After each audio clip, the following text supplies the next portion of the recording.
Olá, eu sou o professor Ariel Fingerman e esse é um canal dedicado a promover as lições de Viktor Frankl para uma vida plena e com sentido.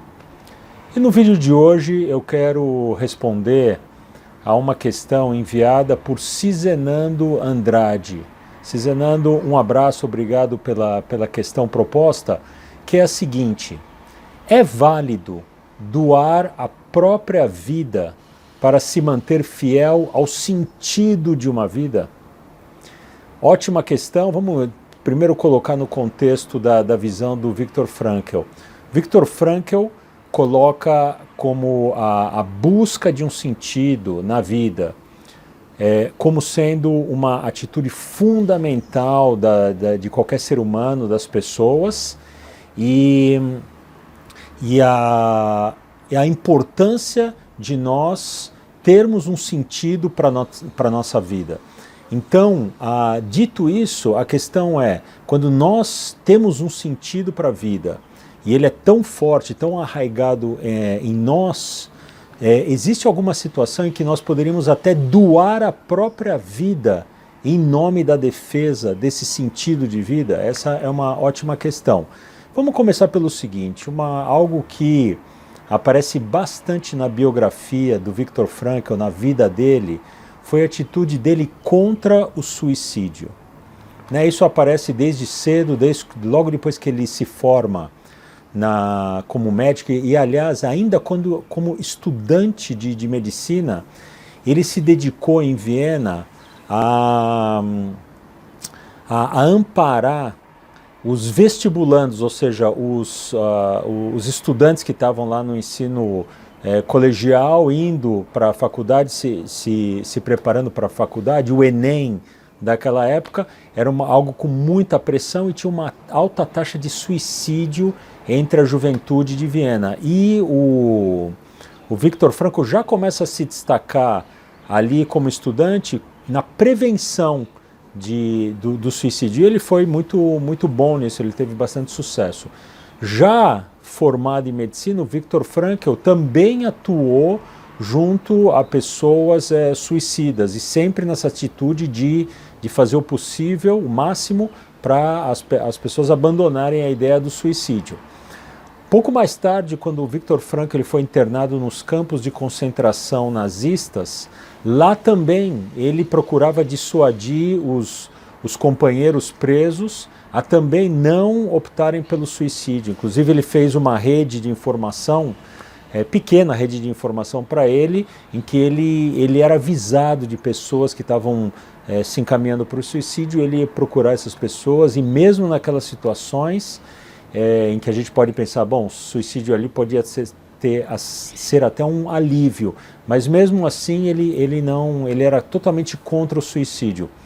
A tal ponto que no livro dele, Recollections, eu acho que esse livro não está traduzido em português, que seria Lembranças em português, que é uma autobiografia do Viktor Frankl, ele diz o seguinte: olha só, eu respeito a decisão de uma pessoa em terminar a sua vida, mas também espero que se respeite meu princípio de salvar vidas enquanto eu puder.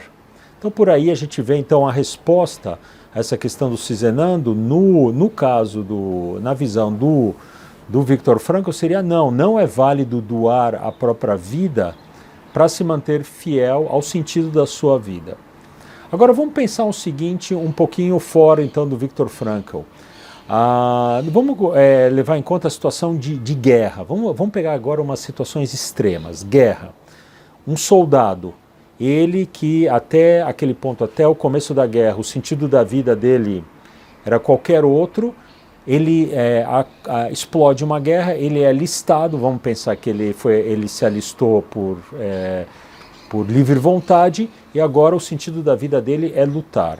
Será que ele está doando a própria vida para esse sentido da vida dele, que é a defesa da pátria dele? Então ele estaria doando a vida dele para a pátria dele?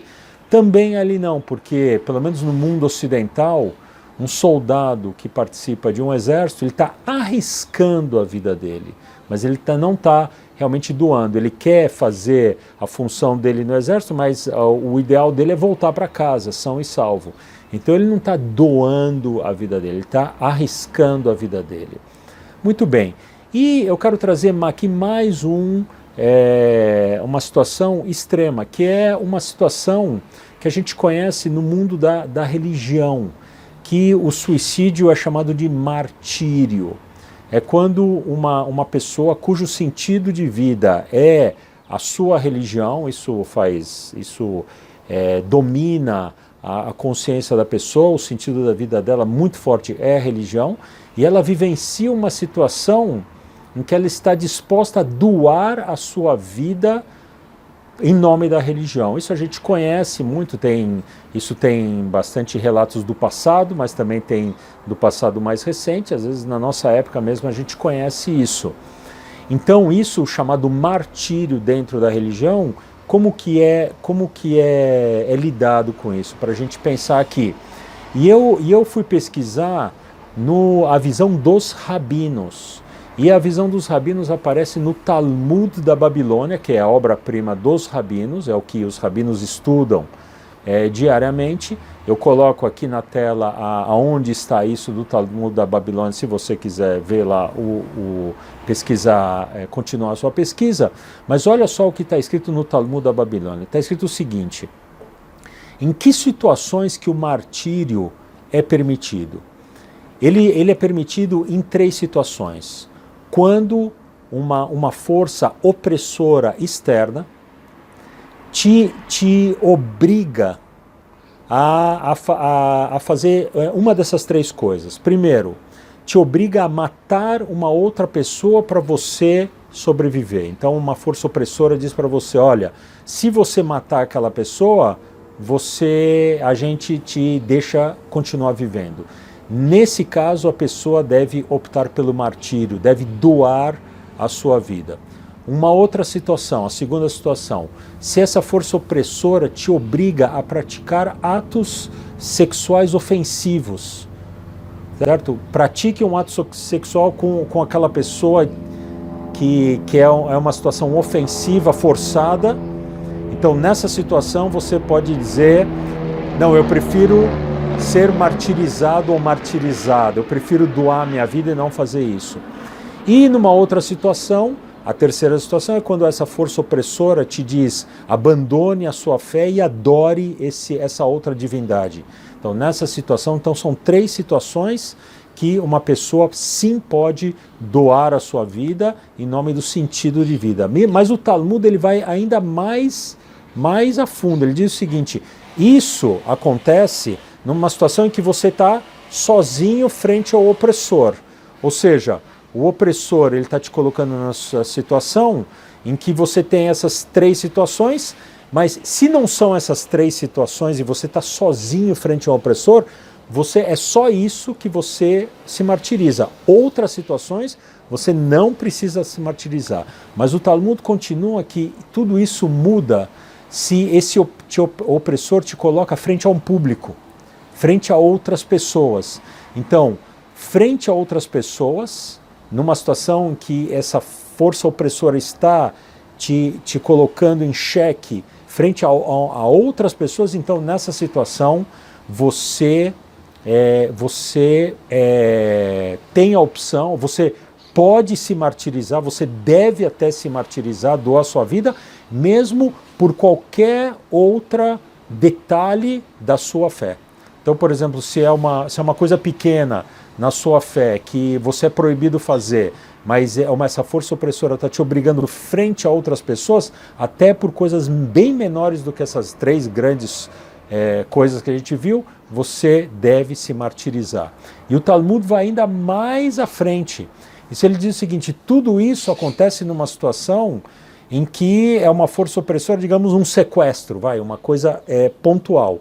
Mas se está acontecendo uma opressão generalizada contra você e contra membros da sua fé, contra toda a sua comunidade, e se você está sozinho frente ao opressor, e se o opressor te obrigar a praticar mesmo algo contrário a um detalhe da sua fé, você deve se martirizar, mesmo que você está sozinho frente ao opressor. Tá bem? Então esses são casos do campo da religião, em que sim, a religião aceita que você doe a própria vida para se manter fiel ao sentido da sua vida. Tá bem? Ou seja, essa questão é uma questão bem complexa, bem profunda, e nós vimos como em várias situações isso é lidado. Ótimo! Se você gostou desse vídeo, deixe um like, se inscreva no canal para não perder nenhum outro vídeo e a gente se vê no nosso próximo vídeo. Então, até lá, um grande abraço para você.